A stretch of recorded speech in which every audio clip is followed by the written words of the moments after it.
بسم الله والصلاة والسلام على رسول الله. الترجي ينتصر على النجم الرياضي الساحلي بثلاثية 3-2. المباراة انتهت لصالح الترجي. ألف حمد وألف شكر لك يا ربي. العبرة في النتيجة في الأخير. نعرفوا اللي كل مباراة مهمة، كل نقطة بحسابها. الترجي حاليا قام بالواجب والمطلوب اللي هو الانتصار. باش نحكيو على الجانب التكتيكي والفني، باش نحكيو على نقاط قوة الترجي ونقاط الضعف اللي شفناها في المباراة هذية. باش نحكيو على كل اللاعبين لاعب كل لاعب والمستوى متاعه. فما برشا لاعبين فاجئوني بصراحة بأدائهم، وفما لاعبين اللي عارفينهم تلك حدود الله. دونك باش نبداو، قبل ما نبداو في التحليل وكذا، كمل معنا الفيديو هذا للنهاية، وما تنساش اكيد اللايك، الاشتراك في القناة وتفعيل الجرس باش توصلك كل فيديوهات الترجي الرياضي التونسي واخبارها. دونك نبداو اول حاجه بامان الله من ميش اللي ابدع في المباراه رغم تلقيه الجوز اهداف، الا انه بصراحه منع برشا كور. منع، خلينا نقولوا على الاقل فما 4 5 فرص سامحة للتهديف منحها. كان اليوم بصراحة حاضر، كان جاهز. عمل كل اللي عليه، حتى الأهداف اللي تسجلت واحدة من ضربة جزاء والأخرى خرج معاه راس معناتها ما عندوش بصراحة حتى دخل فيهم. دونك نحكيو على الأخطاء الدفاعية. نبدأ ساعة بالنقاط السلبية. يعني عنا ساعة هجوم مرعب، عنا هجوم محترم جدا، وسط ميدان ممتاز على أعلى طراز، سواء بالأساسيين ولا حتى بالاحتياطيين. نحكيو على ريجي كامب اللي يعرف يتعامل مع المباراة بالباهي برشا بصراحة، خاصة تغييراته اللي كانت معناتها أعطت أكلها. خلينا نقولوا تغييرات ريجي كامب اللي قلب بها المعادلة والموازين. 5 تغييرات بالتمام والكمال قام بها في الشوط الثاني، غير بها كل المعطيات من اللي كان خاسر ولا رابح. دونك نحكيو اول حاجه قلنا مميش عدى طرح ممتاز برشا بصراحه. نحكيو على محور الدفاع. عندك الشيخاوي مازال ضايع فيها شويه، ما عديش هكا الطرح خلينا نقولوا متوسط، نعطيه انا 4/10. نحكيو ايضا على الصحراوي اللي عدى مباراة كارثية بأتم معنى الكلمة. الكلمة تتقال، شوف باش نقول الكلمة كيف ما هي، كل لاعب باش نعطيه حقه. بن علي كارثة بصراحة، 0/10 في المباراة هذية. لا في الهجوم عاون، وخاصة في الدفاع تسبنا في ركلة جزاء وأخطاء دفاعية، حتى كنترول قديش من مرة تفلت الكرة من ساقيه. نحكيه على الليفي اللي قدم مباراة ممتازة، وكان مفاجأة المباراة بصراحة. فاجئني برشا بالأداء متاعه، محترم. هجوميا قدم المساندة المطلوبة منه، كان أفضل حتى من بن حميدة في المباريات اللي نعرفوها معناتها. هجوميا دفاعيا كان حاضر وكان ممتاز، وشفنا الهدف المحقق اللي منعه العيفي. وشفنا زاد بصراحة معناتها كل شيء معناتها نعطيه أنا العيفي اليوم 8.5 ولا 9/10. ميساج يستاهل 9/10. نحكيه على المنتدب الجديد البيروفي خيسوس كاستيلو. بصراحة قدم أداء محترم جدا. تعرف انت انسجام وجوار جديد وجايك من البيرو ولازم التأقلم وخلط مخر، الا انه قدم اداء محترم جدا. وشفنا كيفاش كل ما تجي الكرة عنده يقدمها لقدام، عنده لي ترانزيسيون، عنده كيفاش الكرة من ساقيه طول تخرج القدام فير لافون. معناتها بصراحة يخرج اللاعبين في وضعيات خطيرة برشا، يخليهم يخلقوا الاخطار في الهجوم. عنده مساندة هجومية كانت محترمة جدا، وعنده صلابة دفاعية كانت ممتازة. صحيح فما طريف أخطاء هذيك وارد أنها تصير، تعرفوا توما لاعب جديد وكذا، لكن مع الوقت باش يكون معناتها معناتها حاجة ممتازة جدا. دونك فرحان بكاستيلو. نحكيه أيضا نعطيه ساعة تقييم 8/10. نتعداو للحاج محمود اللي بصراحة نجم اللقاء من نجوم اللقاء.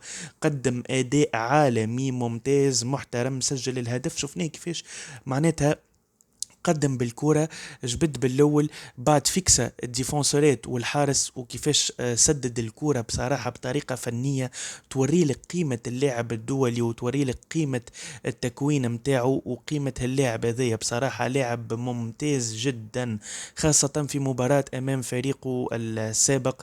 ومعناتها بصراحة قدم اداء عالمي. نحكيه على حمزة رفيعة ما شاء الله عليه. ما عندي ما نقول، ساعة حاج محمود يستاهل تقييم 9/10. بالنسبة لحمزة رفيعة كان ممتاز جدا، زاد قدم أداء عالمي، تمريرات بصراحة ممتازة يكسر بها الخطوط تاع الفريق المنافس. نحكيه زادة على حمزة رفيعة يستاهل تقييم اليوم 7.5/10. نحكيه على خط الهجوم، دانو بصراحة فلوب على الاخر اليوم، كان خارج الموضوع جملة، وبصراحة نتصور انه ما عادش عنده مكان في الترجي. كانت الفرصة نتاعو الأخيرة باش يثبت نفسه في مباراة الكلاسيكو. اليوم شفناه متملح ولا من الكرة، شفناه من بعد كل الأخطاء اللي عملهم في البداية، ومعناتها والتسديدات ديما نفس الشيء، يلعب بلاش مخ، عبارة لاعب بلاش عقل. دونك انا نتصور انه بعد المباراة هذه امكانية كبيرة يغادر الفريق، وامكانية كبيرة لاستقدام اما مهاجم او زوز مهاجمين اللي حكينا عليهم. دونك المهاجم معنا حازم المستوري وايضا البرازيلي، دونك في انتظار التطورات اللي نحكيو عليها. دانو يستاهل تقييم 1/10. نحكيو ايضا على الاجنحة، يوسف البلايلي اللي قدم اداء يعتبر محترم، نعرفه راجع من اصابة وكذا، ما نلومش عليه برشا، عمل اللي عليه، عمل دي جيست تكنيك محترمين، عمل تخريجات باهين، عمل معناتها بصراحة احتفاظ بالكرة باهي. صحيح ماهوش البليلي اللي نعرفوه بحكم انه لازمه شوية وقت، ما كانش حاضر في التحضيرات الأولية للفريق، لكن متأكد انه اضافته باش تكون حاصلة ان شاء الله. نعرفوه فالور سور، ما نجمش نقيمه، مانيش باش نعطيه تقييم على خاطر البلايلي كما قلت لكم راجع من إصابة وكذا، ما نلومش عليه وما عملش البريباراسيون نتاعو مع المجموعة. دونك حتى كان باش نقيمه نعطيوه 7/10. نحكيه أيضا على عماد فراج اللي هي مباراته الأولى، بصراحة محترم جدا وعجبني برشا هاللاعب هذايا، خلق فرص سامحة للتهديف، خلق خطورة كبيرة على دفاعات الخصم، كان اختير وين ما تجي عنده الكرة يخلق عندهم الاخطر، عنده تمريرات محترمة، دي جيست تكنيك باهين برشا، فنيات عالية. وحكيت لكم عليه جوار هذا، قلت لكم راهو قيمة فنية ثابتة، و بصراحة معناتها عنده كما قلت لكم مرونة التكتيكية، وهذا اللي شفناه، وكيفاش يبدل في البلاصة نتاعو، وكيفاش يتحول من مكان إلى آخر وكذا. بصراحة معناتها ما شاء الله عليه، والسرعة نتاعو دونك يستاهل تقييم 8/10 كبداية.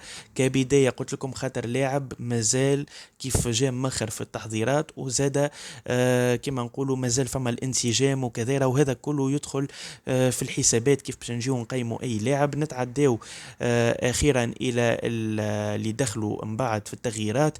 نحكيو على ريجي كامب اللي قام بتغييرات ممتازة برشا، وعطات روح وغيرت في قوة الترجي، خاصة في الناحية الدفاعية حسينا فما تحسن كبير.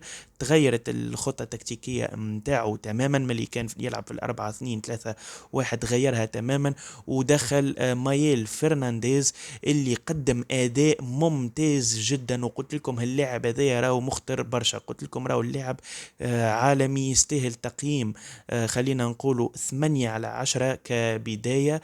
ما شاء الله عليه، شفناه كيفاش كان وراء الهدف الثالث، راهو اللي يعاود يتفرج في الهدف الثالث يعرف اللي مايل هو وراء الهدف الثالث. بصراحة برافو برافو عليه، كيفاش جبد بك 4 جوارات بعثهم في مهب الرياح، وكيفاش عدى هيك التمريرة هذيك. لو كان أشرف الجبري جاء قراها، ولو كان أشرف الجبري عمل لك سبرينت اللازم في الوقت المناسب، كان يخرج تيتا تيت، لكن للأسف ما قراهاش. لكن لهنا يجي الميريت نتاع الحاج علي اللي هو زاد دخل في الشوط الثاني. حاج علي مكان اللاعب حمزة رفيعة، قدم أداء عالمي بأتم معنى الكلمة، سجل 2 أهداف، قدم تمريرات ممتازة، اللاعب بصراحة تطور كثيرا وبرشا. قلت لكم راهو باش تشوفوا الحاجة عليه، باش تشوفوه بغطاء آخر، بوجه مغاير ومختلف مع ريجي كامب. أغلب اللاعبين اللي لعبوا في الموسم الماضي وتوا جاو مع ريجي كامب بصراحة معناتها مستواهم قفز وين كانوا وين صبحوا. شفنا بصراحة متعة بصرية من الناحية الهجومية، من ناحية خلينا نقولوا نحن لي باس لي ترانزيسيون، من ناحية المثلثات المربعات اللي صارت في التيران بصراحة ممتازة برشا، خاصة بين الوسط والهجوم. فقط نقطة الاستفهام على خط الدفاع، خاصة لمروان الصحراوي ومحمد بن علي، تعملوا قنطرة بصراحة. مانيش باش نزيد نعفس أكثر من هكية فيهم، هذه راهو مش حكاية راهو إني صعيب في التقييم ولا حاجة، ولكن هذا الواقع. راهو إذا ما نحكيوش كل شيء كيف ما هو فراهو ما نجمش. أنا إنسان راني هكية نمشي بالضبط، نحكي كل شيء كيف ما هو. باهي باهي، الخايب نقوله خايب، اللي يتغشش ما يقلقنيش، معناتها ذيك هو رأي وكل واحد عنده رأيه. دونك كل لاعب عطيناه حقه. الحاجة عليه يستاهل تقييم 9.5 من 10، ونحطه هو رجل المباراة، يفتك رجل المباراة من الحاج محمود. يعني بصراحة توب توب توب اليوم. الحاج علي ما شاء الله بسم الله ربي يبقي عليه الستر. نتصور انه مع عودة دراجر من الإصابة، نعرفوا اللي صارت له إصابة في عضلة الخلفية من ساقه، كيف يرجع بإذن الله باش يقدم إضافة كبيرة برشا، ونرتاحوا بصراحة من أخطاء بن علي ومن كارثة بن علي. عندك حسب ما نشوف أنا توا بعد المباراة هذه ضرورة ملحة لانتداب أكسيال في بلاصة الصحراوي، خاطر حسيته معناتها ماهوش كيفاش نقولوها، ماهوش راكز، متسرع، خايف شوية، ما نعرفش. ان شاء الله ما نكونش ظالم، وربما راهو في المباريات الجاية ربما يتحسن. ما نحبش نظلم الطفل، مانيش زاد باش نقيمه بصراحة. قيمته قبيليك من نسحب التقييم خليه ما نعرفش. بصراحة حيرني مروان الصحراوي بالأداء متاعه السيء اليوم، لكن ما نحبش اللوم عليه في أول مباراة. دونك نخليه قادم المباريات هي اللي باش تكشف لنا. لازم يصير هكا الاوتوماتيزم، لازم 3 4 مباريات صبر، ما لازمناش ندخلوا في الانتقاد، وما لازمناش ندخلوا في النقد اللي الهدف تاعو التحطيم. اي نعم ننقدوا شوية هكا النقد البناء اللي تنجم تبني عليه الفريق وتنجم تطور وتحسن منه في الفريق، لكن هكا النقد البناء معناتها بالنسبة لي اللي يعمل الشيء هذاك ماهوش مكشخ. دونك نحكيه زادة على يوسف بشا اللي دخل في الشوط الثاني، بصراحة ما شفتوش برشا، ما شفناهوش، ولكن ما نجمش نقيمه، دخل لعب شوية. دونك نعرفوه موسم كامل كان ملعبش، دونك من غير ما نقيموه. لكن عموما برافو لريجي كامب، كيفاش عرف يتعامل بسرعة فائقة مع المباراة. نعرفوا راهو قيمة كريستيان براكوني، قلت لكم سبق لي وقلت راهو براكوني باش يكون معناتها مخطر، يعرف لاعبين الترجي ولاعبوا الترجي يعرفوا كريستيان براكوني. ايضا ريجي كامب والاطار الفني عرفوا يقراوا مليح النجم الرياضي الساحلي، وهذاك علاش كانوا مسيطرين بالطول والعرض. خليني نقول لكم فما نسبة استحواذ لصالح الترجي بنسبة يمكن 70% تقريبا، حاجة ممتازة برشا. بالنسبة للهجمات اللي عملتها النجم كان ممتاز، في عكس الهجمة عندهم اللاعب نسيت اسمه بصراحة، اللاعب الشاب اللي كان ممتاز، سجل الهدف الأول والثاني، الترايعي. بصراحة معناتها يعطيه الصحة جوار هذايا. كل واحد شوف كل واحد ياخذ حقه ونكونوا صريحين. مباراة أوفت بكل الوعود، برافو لكل اللاعبين، مباراة كانت ممتازة على كل المستويات. دونك فقط نقطة الاستفهام على الدفاع. نعرفوا صحيح ريجي كامب اختار انه يلعب الدفاع المتقدم، ولكن رغم هذاك لازمنا نردوا بالنا في المرات القادمة. صلي على رسول الله، وما تنساش اللايك والاشتراك في القناة وتفعيل الجرس باش توصلكم كل اخبار الترجي الرياضي التونسي. هذا كان رايي، كل واحد ورايه، اعطيت حسب راي مشيت بالحقيقة قدام ربي. معناتها نتصور انه اغلب المكشخين باش يكون عندهم نفس الراي متاعي انا. نتصور انه اغلب المكشخين معناتها باش يوافقوني الراي. لو كان فما راي مختلف نتقبلوه باحترام، اكيد كل واحد يكتب لنا رايه. ومرة اخرى نوصيكم بك اللايك يشجعنا على الاخر على الاستمرار وفي تقديم الافضل. ان شاء الله يكون عجبكم فيديو. في الامان، بسلامة.